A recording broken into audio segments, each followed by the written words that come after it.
একটা মানুষ কতটুকু অসহায় হইলে রাস্তায় নামে জানেন? সে জীবনের শেষ পর্যায়ে যে সে রাস্তায় নামে, তার কোনো পড়া কিছু থাকে না, তার কোনো স্কুল থাকে না, তখন সে রাস্তায় নামে।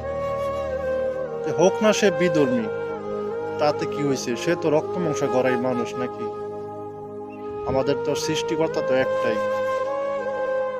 আমরা কি পারি না তার পাশে যে একটু সহযোগিতা করতে? আমরা কিন্তু পারি। আশা করি ভিডিওটা বেশি বেশি শেয়ার করে দিবেন। আর যদি পারেন এই ভাইটার পাশে আপনারা একটু দাঁড়াবেন। আমার পক্ষ থেকে সবার জন্য দোয়া ও ভালোবাসা রইল।